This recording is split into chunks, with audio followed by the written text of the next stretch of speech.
सिनेमेमध्ये आज आपल्याबरोबर अशी एक व्यक्ती आहे ज्या व्यक्तीच्या बाबतीत खरंच त्यांचं वर्णन करणं शक्य नाही, कारण इतक्या व्हरायटी ऑफ भूमिका त्यांनी केलेल्या आहेत. प्रत्येक एका वेगळ्या भूमिकेत, एका वेगळ्या धाटणीच्या भूमिकेमध्ये वेगळ्या पद्धतीने त्यांना आपण समोर येताना बघितलेलं आहे. अर्थातच कोणाबद्दल बोलतेय ते सांगायची गरज नाही.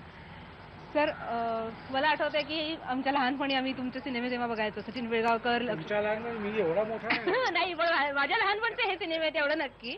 पण सचिन पिळगावकर, महेश कोठारे, लक्ष्मीकांत बेर्डे, अशोक सराफ, तुम्ही असं सगळं त्यावेळेला एक पॅरलली एक वेगळ्या पद्धतीची कॉमेडी त्यावेळेस करत होता तुम्ही.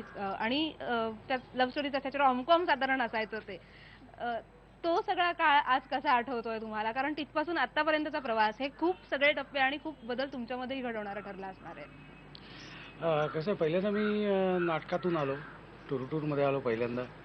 त्यानंतर जेव्हा चित्रपट सुरू झाले तेव्हा बरेचसे माझे जे 35-36 चित्रपट आहेत त्यापैकी मॅक्झिमम चित्रपट अशोक सराफ यांच्याबरोबर आहेत. आणि अशोक सराफांची पद्धत अशी होती, म्हणजे आजही असावी, आता गेले अनेक वर्षात काम नाही केलं त्यांच्याबरोबर, पण त्यावेळी चित्रपटात काम करताना ते मला काही सांगायचे नाही. शॉर्ट झाल्यानंतर मला सांगायचे की ह्याची अशाऐवजी तू असं केलं असतंस ना तर अजून बरं झालं असतं. असं एक 8-10 वेळा झालं. मी बरेच चित्रपट केले त्यांच्याबरोबर. मग नंतर मी त्यांना विचारलं की म्हटलं तुम्ही मला आधी का सांगत नाही आहे की हे असं कर? ते म्हणत नाही नाही, मी असं तुला आधीच केलं, आधीच सांगितलं तर तू सुधारणार का? तू विचार केल्याशिवाय तू सुधारणार नाही. चुकलं की मी तुला लगेच सांगणार, काय करायचं ते मी सांगणार नाही. काय म्हणतो? असं जमतं? म्हणून म्हणतो इन्या, स्वप्न बघत राहायचं. स्वप्न, ड्रीम, यु नो, ड्रीम. स्वप्नात सगळ्या गोष्टी पूर्ण करून घ्यायच्या. आणि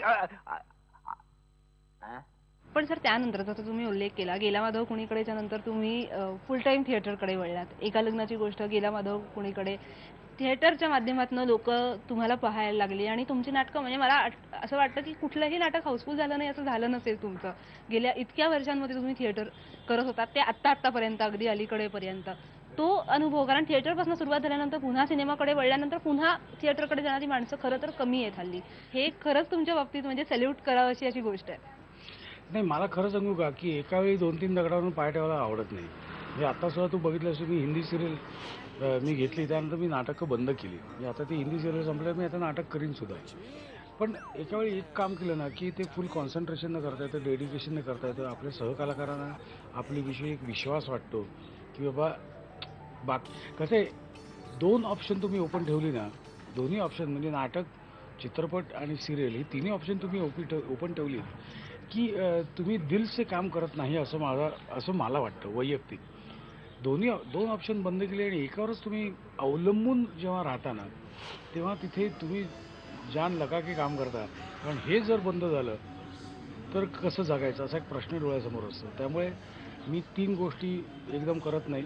आता खवय्ये ही गोष्ट वेगळी आहे. खवय्ये हे 2-3 दिवस शूटिंग असतं आणि मला आवडणारा तो भाग आहे. पण सिरियल वाईज किंवा पिक्चर वाईज किंवा नाटक वाईज एका वेळी एकच, म्हणजे नाटक करायचं मी 2 नाटकं करीन. 2 नाटकं करीन. म्हणजे 96 मध्ये तर 5 नाटकं चालू होती. पण नाटकं म्हणजे नाटकं, सिरियल म्हणजे सिरियल, कारण ते एका वेळी जमत नाही. आणि जोपर्यंत दुसऱ्या 2 गोष्टींचा जोपर्यंत तुकडा पाडत नाही तुम्ही, तोपर्यंत कॉन्सन्ट्रेशनने तुम्ही जी गोष्ट पत्करली आहे त्याला तुम्ही न्याय देऊ शकत नाही. जेव्हा नाटक सुरू केलं त्यावेळेला नाटकाबद्दल एक डेडिकेशन तुमचं होतं. एका लग्नाची गोष्ट हा एक पुन्हा वेगळा टप्पा त्यामधला ठरला असणार आहे. गेला माधव हा होताच, पण एका लग्नाची गोष्ट ज्या वेळेला तुम्ही लोकांसमोर सादर केलं, अजूनही त्यातली गाणी, त्यातल्या ओळी तोंडपाठ असणारी खूप लोक आहेत जी भेटतात बाहेर.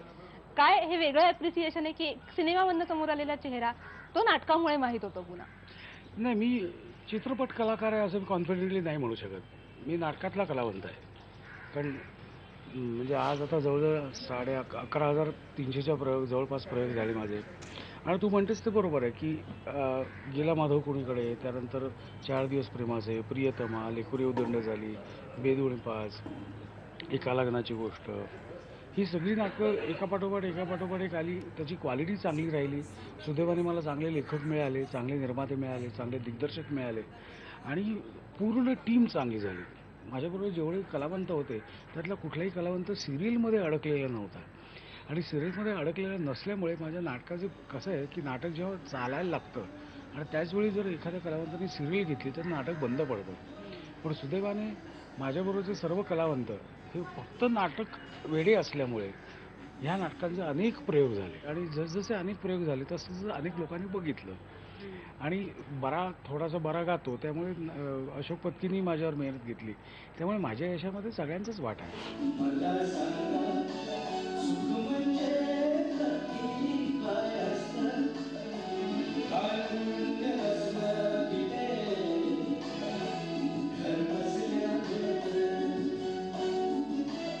पण या थिएटरमधनं सुद्धा तुम्ही ब्रेक घेतलात हिंदी सिरियलसाठी आणि सिडी बंबावाला वेगळी सिरियल होती, म्हणजे फायरमॅनच्या रोलमध्ये तुम्हाला पाहणं कुणी विचारही खरंच केला नसेल मी यापूर्वी. पण नव्हता गेला.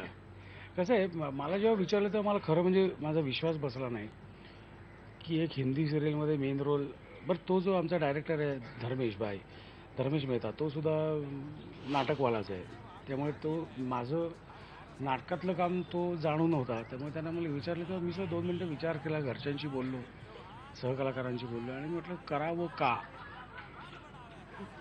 का एकदा. कारण त्या सिरियल कुठली डेली सोप म्हटल्यावर 25-26 दिवस सरळ जातात आणि 25-26 दिवस झाल्यानंतर परत नाटक करणं शक्य नव्हतं, त्यामुळे मी तो ब्रेक घेतला. आता सिरियल बंद झाली, आता मी परत नाटक सुरू करीन. वाट पाहतायत लोक खरं तर, पण हे सगळं करत असताना तुमचा एक वेगळा रोल जो गेली अनेक वर्ष तुम्ही सातत्याने निभावताय, तो म्हणजे एका शिक्षकाचा. स्वतः काम करणं आणि ते करत असताना कलाकार घडवणं, जसं तुम्ही म्हणालात अशोक मामांकडनं तुम्हाला खूप शिकायला मिळालं, पण डेडिकेटेडली नवीन लोक तयार करायचे आहेत, हे नेमकं काय आहे? मी जे टी स्कूल म्हणजे थिएटर स्कूल माझं जे आत्ता पुण्यात आहे, त्याची ब्रँच मी मुंबईला सुद्धा ओपन करतोय. ती मुंबईला ओपन करेन साधारणपणे एप्रिल एंड मे फर्स्ट वीकमध्ये. मुळात मराठी वाचन, मोठ्याने वाचणं, मोठ्याने बोलणं, हे आजच्या पिढीकडे जरा कमी आहे. ॲक्शन पॅक्ड ड्रामा खूप असतात, पण शाब्दिक अभिनय फार कमी असतो. मुळात बोलायचं कसं, कॉमा म्हणजे काय, स्वल्पविराम म्हणजे काय, पूर्णविराम म्हणजे काय, ह्याचा पूर्ण वापर करता येणं फार महत्त्वाचं आहे. त्यामुळे त्या दृष्टीने टी स्कूलमध्ये मीही स्वतः तिथे शिकवतो आणि मला तीही भूमिका जास्त आवडते, त्यामुळे मलाही शिकायला मिळतं की मी कुठे लॅकिंग आहे. अभिनेता प्रशांत दामलेंच्या बाबतीत आपण इतकं सगळं बोललो, पण तुम्ही स्वतः उल्लेख केला तो म्हणजे गायक प्रशांत दामलेंचा, जो लोकांना नाटकाच्या माध्यमातून बघायला मिळाला. 1-2 ओळी आमच्या प्रेक्षकांसाठी. सांगा कसं जगायचं, अहो सांगा कसं जगायचं, कणत की गाणं म्हण, तुम्हीच ठरवा. सांगा कसं जगायचं, अहो सांगा कसं जगायचं, कणत की गाणं म्हण, तुम्हीच ठरवा. सांगा कसं जगायचं.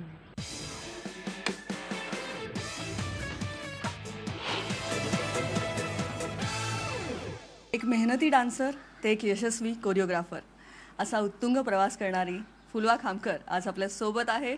फुलवा, वाजले की 12 आलं आणि सगळ्यांचे 12 वाजवलेस तू. आत्ता या प्रवासावर कसं वाटतं, या टप्प्यावर कसं वाटतंय? खूप छान वाटतंय. म्हणजे आता वाजले की 12 येऊन 5 वर्ष झाली आणि अजूनही त्याची जादू तेवढीच आहे. थँक्स टू रवी, अजय तुलम, हे सगळे सोनाली, अमृता, सगळेच. आणि खूप छान वाटतंय. आणि पुन्हा 5 वर्षांनी आता मितवा रिलीज झाली आहे. मला वाटतं 5 वर्षांनी मी परत एकदा एक सक्सेस बघतीये, जो मला नटरंगच्या वेळी मिळाला.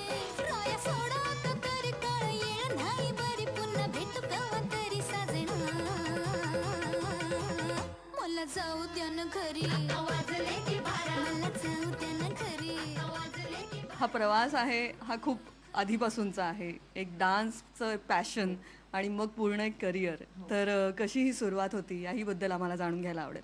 नाचायला तर खूप आवडायचं. तर कॉलेज झाल्यावर ग्रॅज्युएशन नंतर काहीच नव्हतं हातात. कॉलेजमध्ये खूप करून झाल्या होत्या स्पर्धा आणि नाचणं आणि सगळं. तेव्हा मला छत्रपती पुरस्कारही मिळाला होता. म्हणजे सगळं तर झालं होतं. आता काय करायचं? मग कॉलेज झाल्यावर मी आशा जोगळेकरांकडे, आमच्या मावशींकडे, अर्चना नृत्यालयामध्ये कथ्थक शिकायला जायचे. आणि कसं असतं निलिमा, आत्ता काय करणार पुढे माहीत नव्हतं. खूप नाचायला आवडतं. त्यामुळे मला आता जेव्हा मी मागे बघते तर ते MATवरनं, माझ्याकडे MAT होती तेव्हा, मी अशी जायचे सकाळी 6:30ला. मी दादर टू अंधेरी कायनेटिक त्या MATवरनं जायचे. आणि ती एक हे असते ना की जाऊन शिकायचंय, पुढे काय माहीत नव्हतं. तर तो एक जो प्रवास म्हणणार नाही, पुढे काय होईल आपल्याला माहित नसतं, पण एक आपल्याला आवडत असते एखादी गोष्ट करायला. तेव्हा डान्समध्ये पूर्ण करिअर असेल असं काही डोक्यात नाही, नव्हतं. माहित नव्हतं. फक्त नाचायला मिळतं ना, मज्जा येते, एवढंच होतं. आणि मग त्यातनं पुढे काही गोष्टी घडत गेल्या आणि मिळत गेल्या. आत्ता जे प्रोजेक्ट चालू आहेत, क्लासमेट्स मितवाचं यश आहे, हे सगळं आहे. आता करंट प्रोजेक्ट्स काय आहेत त्याविषयी? ऑफकोर्स क्लासमेट आणि मितवा मला I am very happy Nilima, कारण जसं तू म्हणलीस की मी म्हणलं 5 वर्षापूर्वी नटरंग आली, त्याच्यानंतरचा हा सगळा पिरियड माझा काइंड ऑफ शिकण्यात गेला. कारण नटरंगच्या वेळी असं होतं की पिक्चराईज कशी करायची गाणी माहीत नव्हतं आणि ते कळत होतं. त्यामुळे आता ही 5 वर्षाचा स्ट्रगल केला त्याच्यानंतर आता मितवाचं मला खूप असं वाटते वा वा यश मिळालं. स्पेशली सावर रे गाणं की जे यूट्यूबवर त्याला सगळ्यात हायेस्ट हिट्स आहेत आणि म्हणजे याचा अर्थ लोकांना बघायला ते आवडते गाणं आणि माझंही खूप फेवरेट आहे. तर खूप छान वाटतंय. आणि ऑफकोर्स एक पंजाबी फिल्म केली आहे गुड्डू धनवा यांची रमता जोगी. त्याची गाणी आम्ही पंजाबमध्ये पण शूट केली, मुंबईत पण केली. सो त्याचाही मला एक खूप छान एक्सपिरियन्स आला आहे. मराठी सिनेमाच्या बाहेर सगळा एक वेगळा प्रवास सुरू झाला. आणि सॉलिड पेपी नंबर्स आणि मस्त नंबर्स आहेत चारही. जसं आम्ही बघतो की फुलवा नेहमीच नवे नवे प्रयोग करत असते, नव्या प्रयोगांसाठी सज्ज असते आणि फुलवाला आम्ही सुपर मॉमच्या रियालिटी शोमध्ये सुद्धा पाहिलेलं आहे. ती एक खूप वेगळी, तो एक वेगळा ब्रेकथ्रू होता, तो एक वेगळा टप्पाच होता.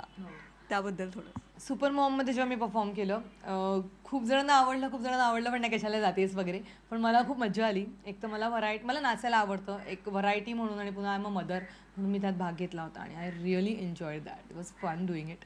आणि त्याचा फायदा तोटा परत बघायचा नसतो, पण yes I got a opportunity की मी फारा मॅमना असिस्ट केलं हॅपी न्यू इयरसाठी थोडंसं वगैरे असं. पण एक एक्सपिरियन्स, एक एक्सपोजर, एक आपल्या कम्फर्ट लेवलच्या बाहेर जाऊन काय चालतं हे मला एक उत्सुकता होती, ती मी जरा करून घेतली पूर्ण. नक्कीच, म्हणजे 2015 तुझ्यासाठी नक्कीच हॅपी न्यू इयर झालेलं आहे. सुरुवात तरी झाली आहे. एक इव्हेंट पण छान केला होता मध्ये आम्ही आणि बितवा रिलीज झाले. वा वा, छान वाटतंय. नक्कीच. आता फुलवा इतकं काय काय करतेस, जसं तू खूप म्हणजे मोठं मन आहे तुझं, कारण इतकं यशाच्या शिखरावर असताना स्ट्रगल सुरू आहे असं म्हणणं हे खरं तर खूप वेगळं आहे. आता काय काय करायला आवडेल, काय करायचं आहे, काय द्यायचं? ऑफकोर्स मला शिकवायला खूप आवडतं, त्यामुळे माझी dance institute, I am looking for nice place आणि डान्स स्टुडिओ मला काढायचं आहे. आणि मला खूप छान गाणी पिक्चराईज करायची आहेत. तर मला असं लक्षात आलं आहे की खूप मजा येते गं पिक्चराईज करायला. म्हणजे एक नाचायला जेवढी मजा येते किंवा कोरिओग्राफ करायला मजा येते, तेवढंच ते गाणं तुम्ही जेव्हा पिक्चराईज करता, तुम्ही ज्या गोष्टी ॲक्च्युली करू शकत नाही त्या तुम्ही खूप गंमत जमत किंवा मॅजिकल दाखवू शकता स्क्रीनवर, असं माझ्या लक्षात आलं आहे. पुढे कधी दिग्दर्शन किंवा निर्मिती क्षेत्रातही उतरावं असं वाटेल? No comments. दिग्दर्शनाच्या बाबतीत माहीत नाही. आत्ता कुठे मी डान्स डिरेक्ट करायला लागली, गाणी डिरेक्ट करायला लागली, पण मला खूप आवडतं हे फील्ड, हे कॅमेरा, हे माध्यम मला खूप आवडलं. हे फुलवा, खूप छान वाटलं आज तुझ्याशी संवाद साधून. Keep dancing and keep rocking असंच मला म्हणावं असं वाटतं. Thanks Nilima, pleasure talking to you always. Thank you so much.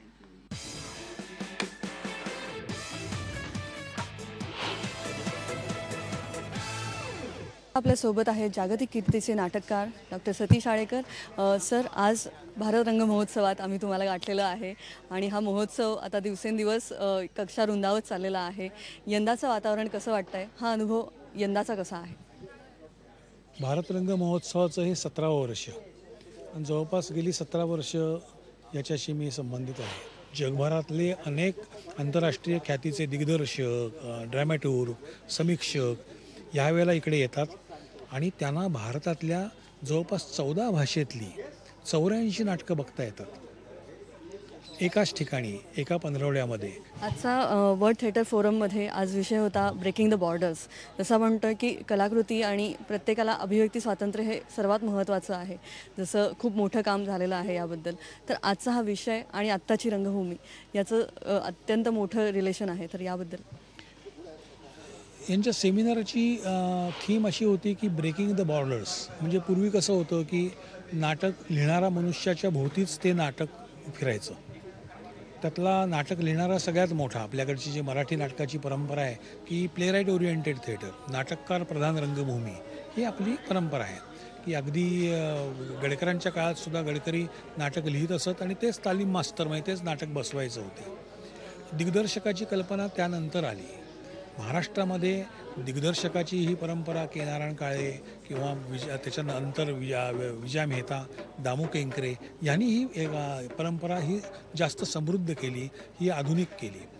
आणि तोपर्यंत दिग्दर्शकाची भूमिका ही नव्हती. म्हणजे प्लेराईट जो नाटककार होता त्या नाटककाराचं एक वर्तुळ होतं, ते वर्तुळ भेदण्याचं काम हे या दिग्दर्शकांनी केलं. आता असं होतं की नाटक कुठल्या कम्युनिटीसाठी करायचं का, नाटक कशासाठी करायचं, कोणत्या पर्पजसाठी करायचं, ते केवळ मनोरंजनासाठी म्हणून करायचं का लोकशिक्षणासाठी करायचं, की त्याचे पॅरामीटर्स वेगळे जातात. नाटक अनेक सहस्रधारांनी ऑडियन्सवर आदळत असतं. त्यातला एक नट आणि प्रेक्षक हे नातं मात्र चिरंतन आहे, हे सनातन आहे. पण कशा पद्धतीने ते नाटक लोकांच्यापर्यंत जाईल ह्याच्या अनेक मार्ग आहेत. त्यातला एक मार्ग म्हणजे आपल्याकडे व्यावसायिक रंगभूमी आहे, प्रायोगिक रंगभूमी आहे, कामगार रंगभूमी आहे, राज्यनाट्य स्पर्धा आहे, गाव पातळीवरच्या स्पर्धा होतात, लोकरंगभूमी आहे. अशा विविध पद्धतीच्या रंगभूमी आहेत. आत्ता इथे आंतरराष्ट्रीय नाटकंसुद्धा आलेली आहेत. देशभरातले अनेक गाजलेली नाटकं इथे सादर होत आहेत. महाराष्ट्रातली जी रंगभूमी आहे तर त्याविषयी एक सध्याचं चित्र काय दिसतं आपल्याला, त्याबद्दल काय सांगाल? नाही, महाराष्ट्रातली रंगभूमी म्हणजे कधीच ती मरगळलेली नव्हती. ती लोकप्रियतेच्या हिशोबात कमी जास्त होत असेल, प्रायोगिक रंगभूमीला प्रतिसाद कमी जास्त मिळत असेल, पण उत्साहात काही कमतरता नाही आहे. हे काय झालेलं आहे की 1990 नंतर जी संबंध इकॉनॉमी बदलली, ते इकॉनॉमी बदलल्यानंतर एक सगळं चलनवलनच बदललं. सांस्कृतिक पटलावरचा एक संक्रमण आलं. एक मोठा कन्झ्युमर म्हणून निवडून आला, एक वर्ग निर्माण झाला आणि जितकं जास्त कन्झम्शन होईल तितके जास्त प्रगती, की तितकी जास्त आर्थिक प्रगती, असं एक काहीतरी अर्थकारणाचं तत्त्व त्यातनं निर्माण झालं. हे अतिशय हानिकारक होतं. परंतु त्याचबरोबर कसं आलं की वेगवेगळ्या पद्धतीच्या त्याबरोबर वेगवेगळ्या पद्धतीचे चॅलेंजेस रंगभूमीवर आले. त्यानंतर तरुण वर्गाच्या मध्ये रंगभूमी कधीच म्हणजे मरगळलेली नव्हती. तुम्ही राज्यनाट्य स्पर्धा बघा किंवा अनेक पद्धतीच्या एकांकिका स्पर्धा म्हणा, अगदी लोकसत्तेच्या म्हणा किंवा पुरुषोत्तम म्हणा, सवाई म्हणा, अनेक पद्धतीच्या एकांकिका स्पर्धा आहेत की तरुणाईला ते माध्यम अजून चॅलेंजिंग वाटतंय. तोपर्यंत मरण नाही आहे, म्हणजे उत्साहात फरक पडलेला नाही आहे. परंतु प्रयोगसंख्या जी आहे त्या प्रयोगसंख्येमध्ये कमी जास्त झालेलं आहे. त्याचबरोबर तिकिटाचे दर वाढलेले आहेत, त्याच्यामुळे उत्पन्नामध्ये किंचित भर पडलेली आहे. परंतु प्रयोगसंख्या जी पूर्वीच्या काळात होत असेल तसं होत नाही, दौरे कमी होतात. हा फरक नक्कीच पडलेला आहे.